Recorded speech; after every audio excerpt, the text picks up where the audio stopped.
Okay, it's been a while since I've talked comic movies, so I guess I'll try to hit two big ones back to back pretty quickly. Doctor Strange, with Benedict Cumberbatch. Probably butchered his last name, sorry. Very good voice work in when he was Smog, or Smaug, depending on how you want to pronounce his name. Really great job when it comes to being Sherlock Holmes. This guy's a very, very good actor. I think he's going to bring a tremendous amount of gravitas to that role. That's also going to be kind of a bizarre role. Ironically, they have mentioned they're not going to do any more origin films. And a lot of Dr. Stephen Strange origins are kind of easy. Fantastic surgeon, douche. Loses the ability to use his hands to the optimal level that he did when he was a surgeon. Goes through a whole bunch of scenarios to try to regain whatever it is that he's lost. And the process kind of goes through his entire fortune. Ends up becoming picked to kind of do pseudo-monastery sort of work. Later is picked to learn magic, becomes a sorcerer supreme. If they really wanted to, they could probably just take bits and pieces from the animated movie they did for Doctor Strange, which is very good. I mean, that's a really good, like here's the character. Here's some other supporting characters. Here's Mordo. Mordo or Mordru? Oh, they're really close. Here's this villain with an M. There's Mordo and there's Mordru. There's one in a different universe. So here's this. Here's Dormammu. There's the whole crux of his character right there, and it's in cartoon form. Really easy to go through. That one will be interesting. Very, very unique sort of character to bring into film. It'll also be the first one that a true magical character will have been used. Now, Marvel's already shown they can do regular Earthbound superheroes. They can do more spacefaring with Guardians of the Galaxies. Once they do magic, that's pretty much, you've got your technology, you've got your gods, you've got aliens, you'll have magic. That encompasses a lot of what you have for a traditional superhero. Now, of course, the Sony hacked things, the emails that discussed how they might be bringing Spider-Man over to the Marvel side. Well, I find it odd that everyone references him as Spider-Man. They don't reference Peter Parker. Marvel's mentioned they're not a big fan of trying to use Andrew Garfield, which is good. I can totally get that. So it's kind of like, well, they don't want to use Andrew Garfield. Okay, do you want to have two characters portraying the same alternate persona? So you can use them in Civil War. Or do you instead take a vastly different route?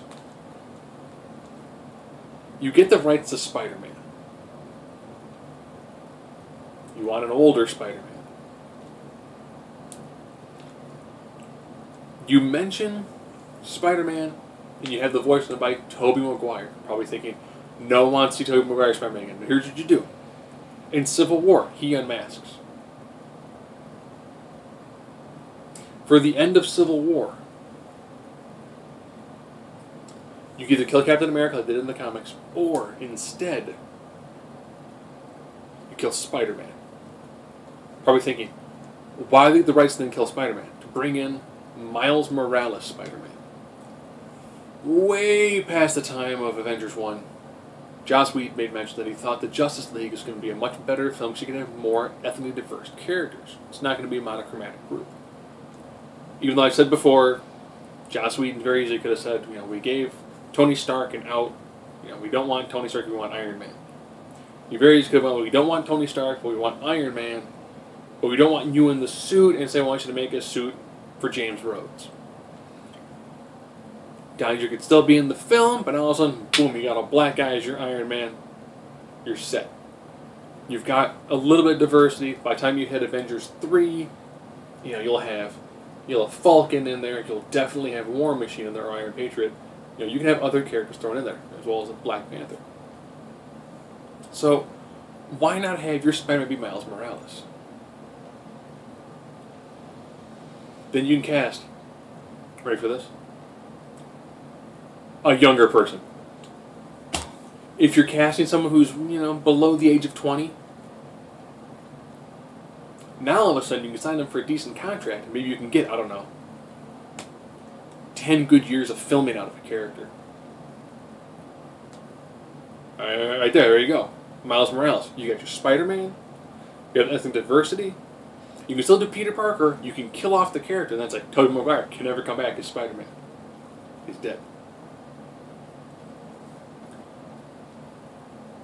And people are like, well, how come he hasn't done anything?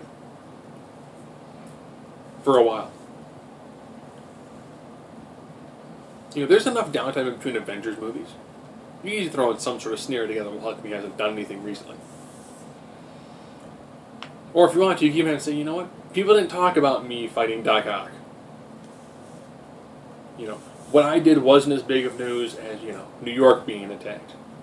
Or, of course, a battle by Ultron robots. You can do any sort of just real quick, brief snapshot. He doesn't need to be in there with all the characters. There was a gag reel from the first X-Men film where I had Spider-Man show up. And it was just a gag reel. You can throw him in any small scenario you want to. And make it work.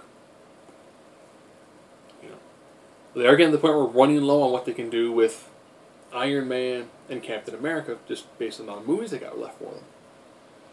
Do you bring in Spider-Man? They try to bring in, another, as you just put it, another white guy to save the day, or do you try to bring in more ethnic diversity? Now all of a sudden you've got a young kid. Why do you throw a younger person in Spider-Man? Have you seen the age number for Spider-Man? Young kids. Throw in a younger kid as Spider-Man. You know what you're going to do?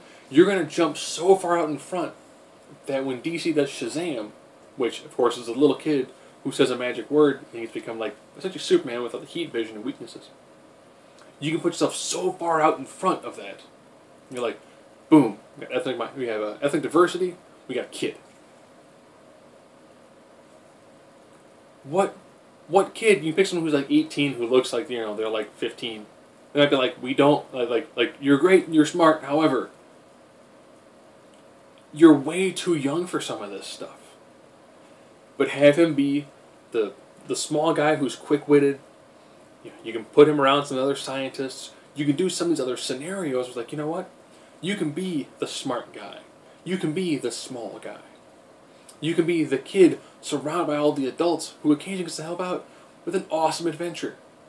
That just prints money. Now they're probably thinking, what you want to see with Peter Parker, because that's a traditional style. And Peter Parker in Avengers 3 would be huge.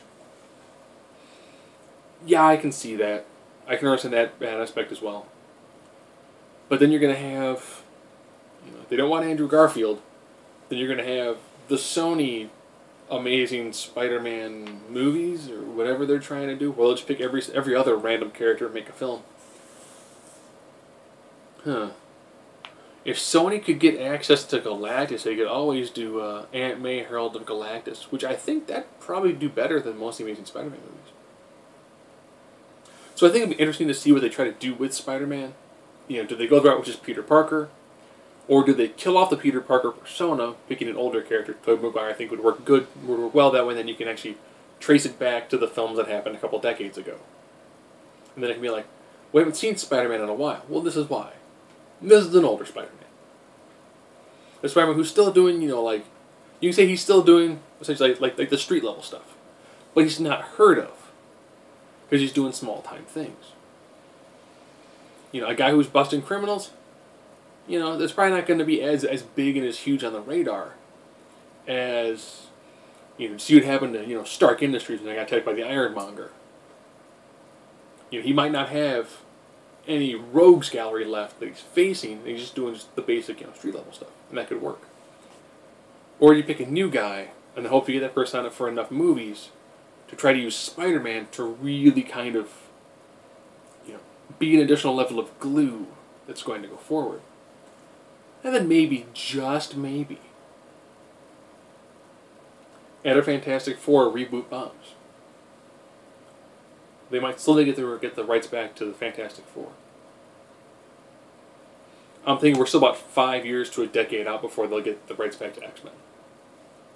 But they can slowly start regaining back some of their characters, or they'll start doing more of these deals where it's like, hey Sony, we'll put up a good portion of the money, split the return.